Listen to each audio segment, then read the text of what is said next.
Hello, I'm Kate Twohig. Welcome to Mud Brick Cottage. Have you always wanted to draw but feel it's a lost cause? Well, I can help you get started with this basic lesson. It only takes a little knowledge, patience and practice. In today's class you'll learn some techniques for drawing with colour pencils. Now, this is a colour pencil drawing and I know what you're thinking. It took a lot of patience and a lot of time. It's colour pencil and photographic transfer technique, and I got to tell you it was the most fun you can ever have sitting down. But here's some leaves that I did earlier. Different sizes, different colours, some ideas. Following on from this class, we'll be looking at putting several leaves on a branch and discuss proportion and composition. Now I'll just show you the rest of these. And lots of green. Now this is one from another class, how to achieve realistic highlights on a chili pepper. You'll need a couple of things to get started. Either a yellow block eraser that looks like soap or cheese, it may be called art gum or soap eraser, or a white rectangular block eraser, usually just called a polymer eraser, plus a kneadable eraser. This one is a small grey square that can be shaped into a ball, so all up you need 2 erasers. A 2-hole pencil sharpener or an X-Acto knife with snap-off blades, that's my preference. A 2B pencil, as many colour pencils as you can afford, a set of 24 or 36 or more. I like to use Prismacolor pencils. They have a soft consistency that allows several layers of colour to be applied. Faber-Castell and Derwent's are good. Caran d'Ache are to die for. I have lots of other brands and they're all useful for their various qualities. You can use watercolour pencils or aquarelles if you like, just without adding the water. And you need a soft brush to keep your work clean. I'm working on paper roughly 5 by 8 inches or A5, which is a sheet of A4 folded in half. My favourite paper is Fabriano Artistico 200 GSM, which means grams per square metre. It has a yummy smooth surface and just the right amount of tooth for pencils. You can buy a single sheet from the art shop and cut it up as you need it, so it doesn't cost you too much.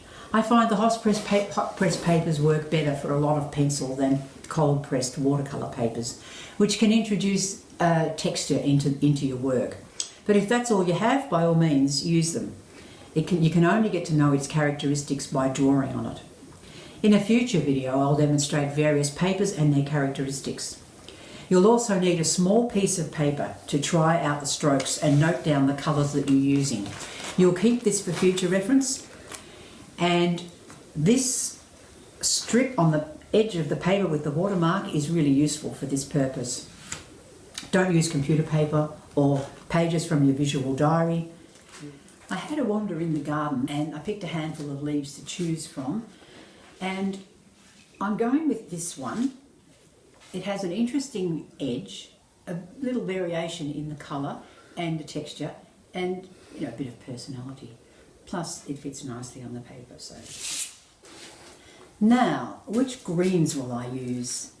Just a second, I'll grab my pencil case.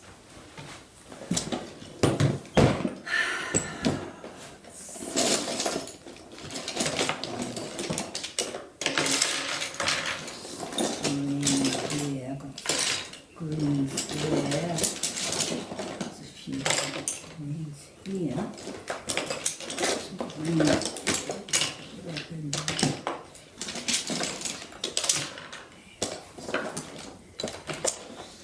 When you've decided on your greens, write their names down on your scrap of paper. You'll need the main colour green, you'll need the lighter green and a dark green. Make sure they're all in the same family, that is either bluish or yellowish, don't mix that up. Usually the central vein is a different colour, like a pale yellow or light green, so add one of those to the mix. I'm using this ochre colour. You'll also need the complementary colours of green and yellow, which is red and a purple. You're going to be making shaded areas with those two, so choose one of each of those. You'll also need a white, a soft white, because you may want to do some little bits of blending here. You also need your 2B pencil here, nicely sharpened, because that's going to be for the outline. Now let's get to the fun part. Position your leaf on the paper, and we're going to make some little marks for a margin of about 1/2 inch around the edges, so that you don't go too far out, and when you frame it you'll have some space around the leaf. Take your 2B pencil, make sure it's very sharp, and gently trace around the leaf. Yes, it's alright to trace. There is nothing wrong with tracing. It's a valid means of learning the shapes and the proportion of what you're working with when you're a beginner. Later on you can wing it. Now gently draw around the leaf, or hold it down in the centre, keep it nice and steady. Follow exactly what the leaf is showing you. Don't make up anything here, don't straighten out any edges, just keep on going. There's nice little curves all around your leaf. If your leaf folds over on one side, which they often do, draw both things, the straight edge and the curly edge as well. When you get down to the stem of the leaf, you'll find some leaves have a cylindrical shape, some have a flat shape. So take your leaf off the paper at this stage and just finish that drawing yourself. And also finish the very point of the leaf at the top. Mine had a little notch in it, so I've put that in there. Yours may be just straight. Now this is the part where you can just clean up edges that you don't like. Just clean that up carefully. Brush your work off, make sure there's no debris left from the leaf. And we'll look at doing the vein.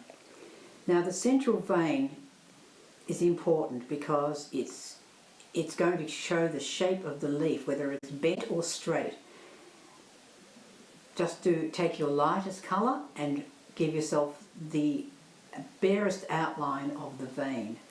Now the veins that are coming off the centre can be side by side or stepped.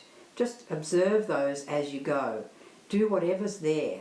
Sometimes on this leaf, for example, some of them went right to the edge of the leaf and some just stopped halfway. So if yours go right to the edge, do that. Or if they're just little pieces, then just make them little pieces.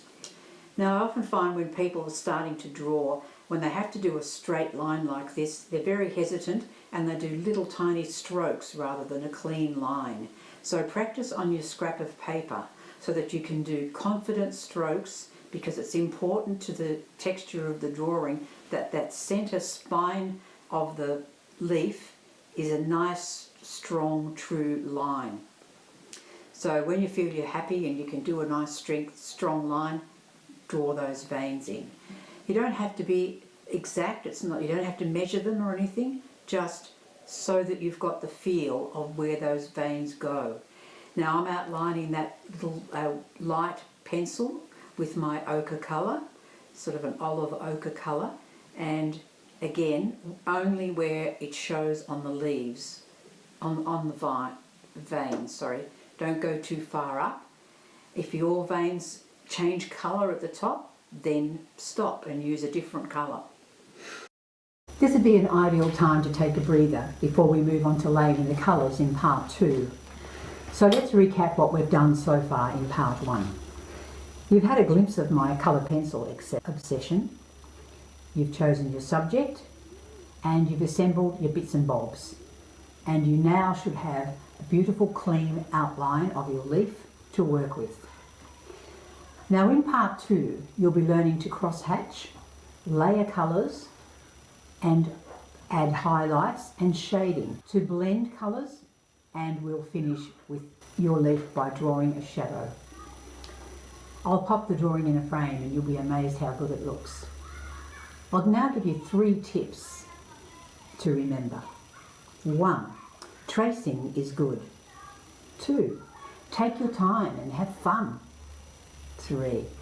If you don't like what you've done, just throw it away and start again.